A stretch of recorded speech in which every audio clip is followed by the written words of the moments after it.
Giant ants.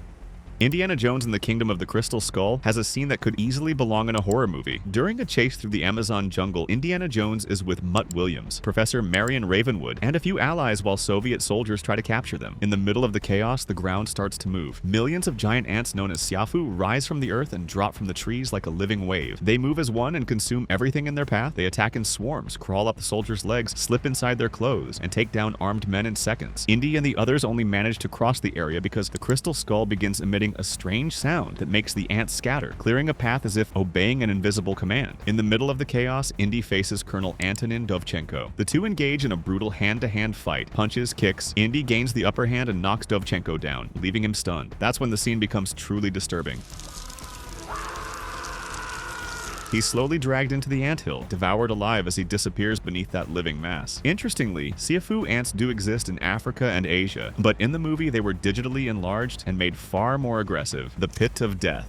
King Kong from 2005 follows filmmaker Carl Denham, who takes a film crew and a group of sailors to the mysterious Skull Island. There they encounter prehistoric creatures and, of course, Kong himself. In one of the most desperate moments, everything spirals out of control after a confrontation with the giant ape. The sequence begins when Kong knocks down the log that was serving as a bridge over a massive ravine. Carl and several crew members plunge down from above. The fall alone is brutal. The ones who survive can barely stand. They're injured, dizzy, trying to understand where they are. And that's when the real nightmare begins. From cracks in the walls and the swamp below, giant creatures emerge from all sides. There's nowhere to run. Huge worms slide across the ground and attack the cook, Lumpy. Lumpy tries to defend himself with a machete, but is slowly swallowed alive. The camera doesn't cut away, and it shows everything.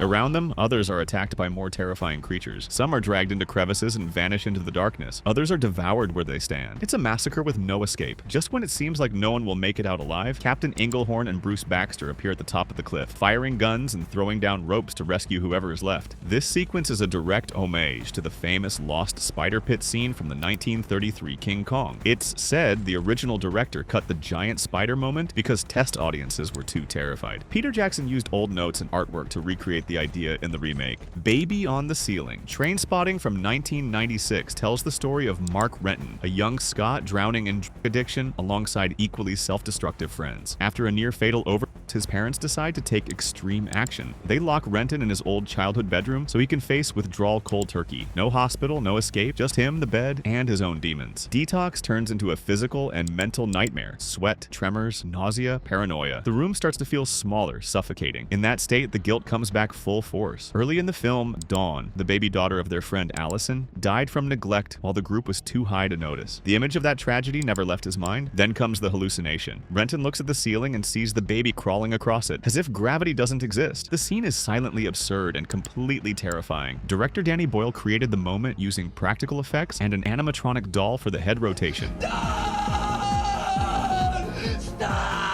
which gives it that strange, almost surreal feeling. The Face of the Ring. Rivendell is a safe haven in the middle of the chaos of Middle-earth. After being stabbed by a Nazgul, Frodo is taken there to recover. He also reunites with Bilbo Baggins, now much older, living peacefully while writing his memoirs. The conversation is light, almost nostalgic. Bilbo even gives his nephew a mithril shirt, light as cloth and strong as steel. Then Frodo shows the ring hanging around his neck. The mood shifts. Bilbo asks to hold it for just a second. The request sounds innocent, but his eyes reveal something else. Desire, longing, hunger. Frodo hesitates and hides the ring again, realizing something is wrong. Then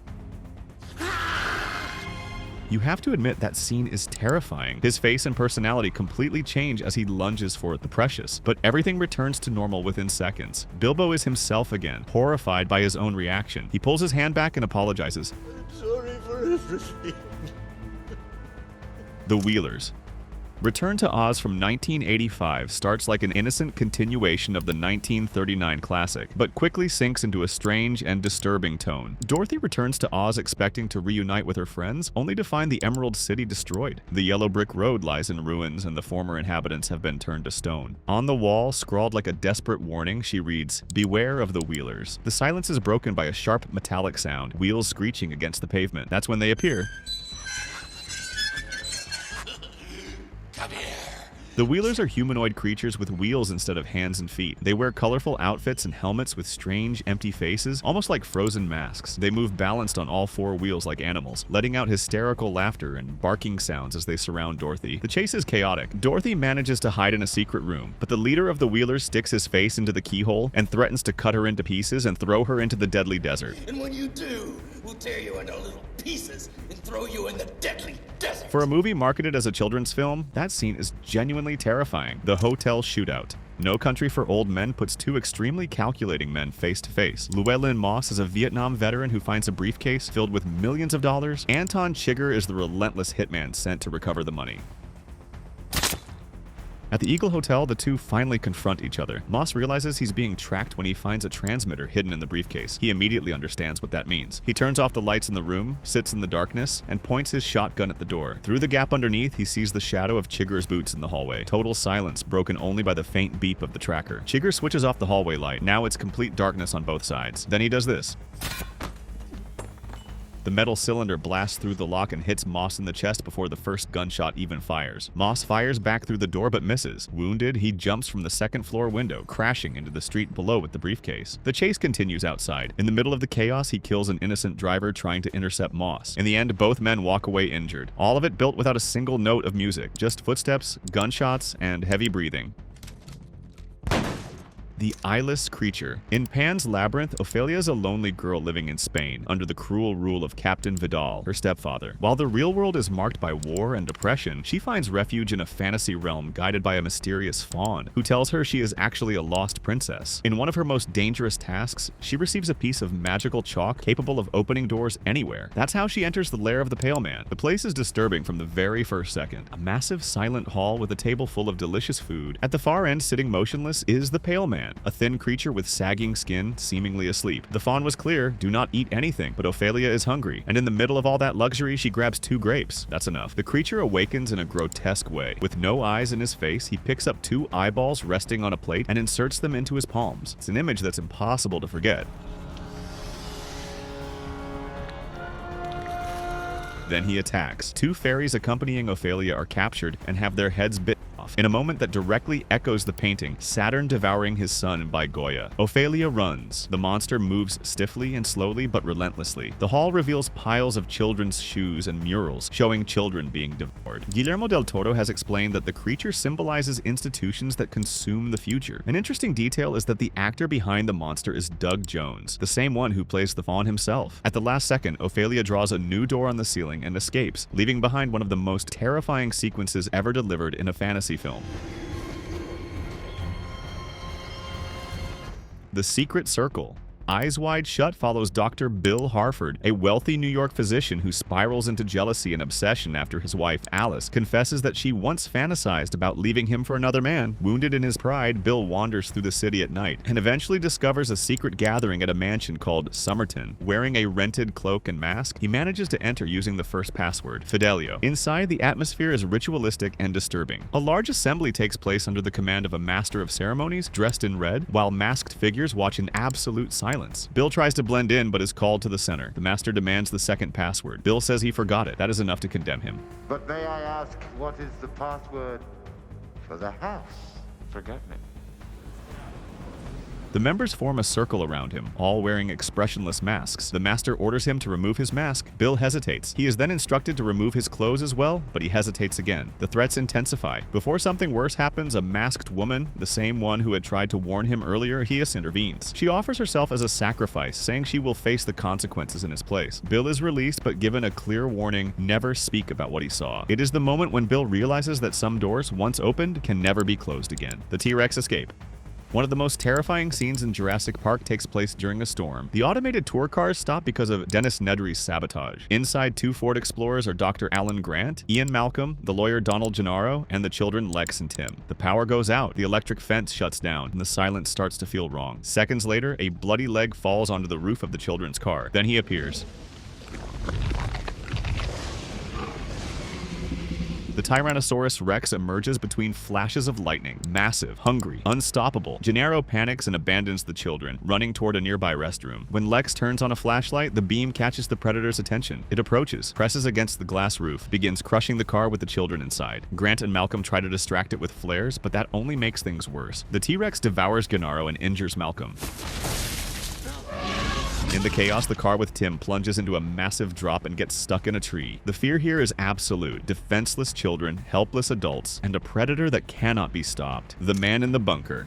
Parasite follows the Kim family as they gradually infiltrate the luxurious home of the wealthy Park family. But in the middle of this story filled with irony and tension, the film delivers a scene that feels straight out of supernatural horror. During a conversation, Mrs. Park recalls a traumatic episode involving her youngest son, Da Song. Years earlier, on the night of his own birthday, the boy went down alone to the kitchen to get a piece of cake. It was late, the house was silent, and only a dim light illuminated the room. Then he saw something. From the stairs leading to the basement, a figure slowly began to emerge. The camera focuses only on wide, staring eyes glowing in the darkness. It is a brief image, but deeply disturbing. The boy becomes completely paralyzed. The shock is so intense that he suffers a seizure shortly afterward and carries a trauma that his mother interprets as artistic sensitivity or some kind of special gift. But there was nothing supernatural about it. The supposed ghost was Gunsai, the former housekeeper's husband, who was living hidden in a secret bunker beneath the house, fleeing from loan sharks. That night, he had simply come upstairs to get food. Murray's joke. Joker tells the story of Arthur Fleck, a failed comedian living on the margins of Gotham, dealing with mental illness, constant humiliation, and a society that seems to ignore him completely. After killing 3 executives on the subway and becoming an involuntary symbol of popular revolt, he is invited onto the talk show of Murray Franklin, the same host who had aired a video days earlier to mock him. Arthur walks onto the stage already different. He dances, greets Murray, and sits on the couch under the audience's uneasy applause. The interview begins awkwardly, but still seems controlled, until Arthur decides to confess live on air that he was the one who killed the 3 men on the subway. Ever since I killed those 3 Wall Street guys.